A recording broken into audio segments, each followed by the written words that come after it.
Hola, soy Alex. Hacer molduras sueltas podemos pensar que es complicado y muchas veces vamos y compramos ya prefabricadas en materiales diferentes a los que estamos trabajando. Además, en un precio muy superior a su valor. El día de hoy voy a mostrarles cómo hacerlas en su propio taller en dos formas diferentes. Si te interesa este video, sígueme. La primera forma que veremos es una con bajo riesgo, principalmente para aquellas personas que les gusta la carpintería como hobby, ya que se pueden dar el tiempo para el desarrollo de este sistema. Vamos a verlo. Para nuestra primera forma de hacer molduras, es necesario tener ya canteada la madera y bien agarrada al banco de trabajo para evitar que se mueva.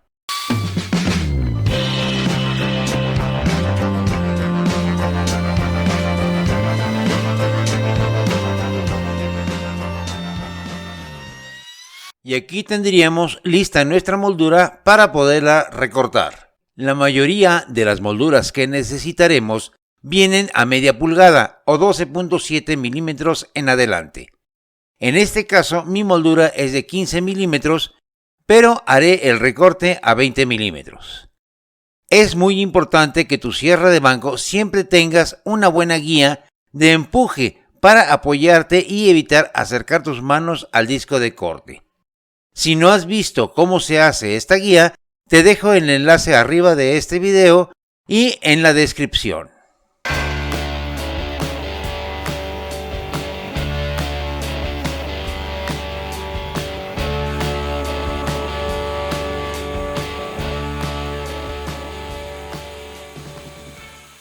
Antes de sacar tu siguiente moldura, verifica que el canteado de tu madera esté bien alineado. Si no, habrá que rectificarlo para evitar que tu siguiente moldura se eche a perder. Habrás observado que con este proceso podemos hacer molduras medianas o más angostas sin importar lo largo que sea nuestro material. La ventaja de hacerlo de esta forma es que disminuimos bastante el riesgo para nuestra persona, si es que en la sierra de banco tenemos una buena guía de empuje para evitar acercar nuestras manos a lo que es el disco de corte. La desventaja sería que nuestro trabajo llevaría más tiempo para lograrlo, ya que es hacer la moldura, después recortar y repetir todo este proceso.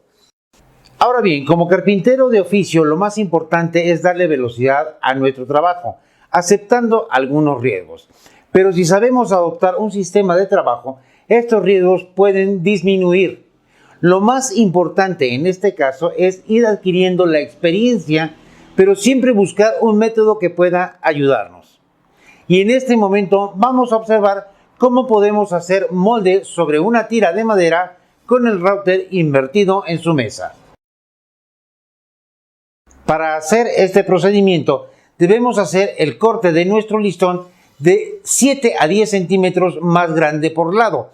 Es decir, si ocupo una moldura de 1 metro, le daré a mi corte entre 1,14 m y 1,20 m. Y ahora sí, vayamos directamente a lo que es la mesa de router invertido. A menos que quieras solamente una parte de la moldura, siempre deberás de verificar que tu pared esté en línea con el valero o rodamiento de la misma navaja. No debe quedar por atrás de la línea, ni tampoco por delante de ella. La mejor forma de verificarlo es pasando una regla o escuadra sobre tu pared guía y hacer que el rodamiento o valero de la navaja circule sin levantar tu regla. Aquí es muy importante la posición que llevará nuestra mano, la cual debe de empujar hacia la pared guía y al mismo tiempo empujar hacia el piso de la mesa de nuestro router y anclar nuestra mano para evitar que el material pueda llegar a moverse. Hablé de darle de 7 a 10 centímetros a nuestro listón en cada extremo. Podemos observar que en esta área está lo suficientemente alejada, disminuyendo nuestro riesgo. En este lugar es donde anclaremos nuestra mano para realizar el trabajo. La posición de tus dedos depende de cómo te sientas más cómodo y seguro. Tomaré los 7 o 10 centímetros que le di en forma extra a mi listón. Con el router encendido, empujaré con suavidad para iniciar el corte y ya dejaré mi mano izquierda anclada en este lugar, evitando hacer ningún movimiento. La mano derecha será la que empuje alimentando el corte de la navaja hasta llegar al otro extremo de 7 o 10 centímetros. En este lugar anclaré mi mano derecha y con la izquierda procederé a retirar el material de la navaja.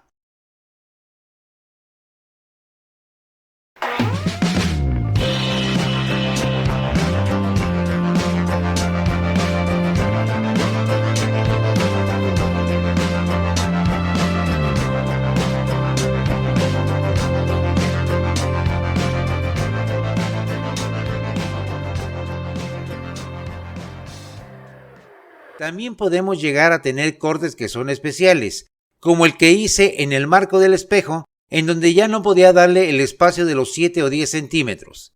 Si no has visto este video, te dejo el link en la parte de arriba y en la descripción.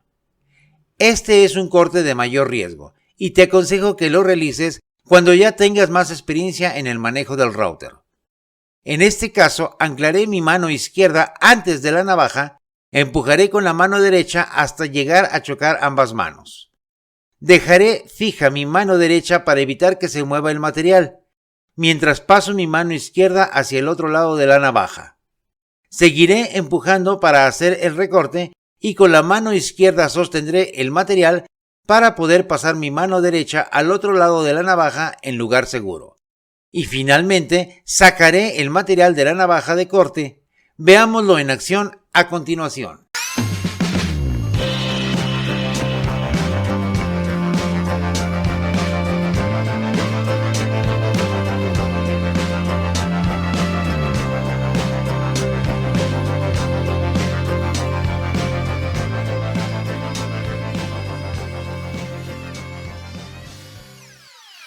Consejos importantes. Si necesitas solamente un pedazo de moldura, es preferible hacerlo en grande y después recortar lo que realmente ocupas.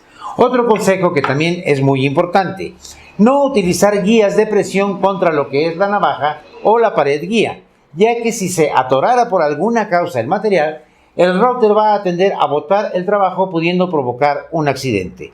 Y por último, saber las diferencias en velocidades de tu router para cada navaja. Si no has visto este video, te dejo el link en la parte superior y en la descripción. Realmente espero que este video pueda llegar a apoyarte en el desarrollo de las labores de tu carpintería.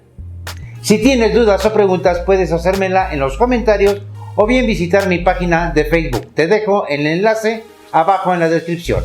No olvides suscribirte, tocar la campanita y recuerda, planea tu trabajo y trabaja tu plan.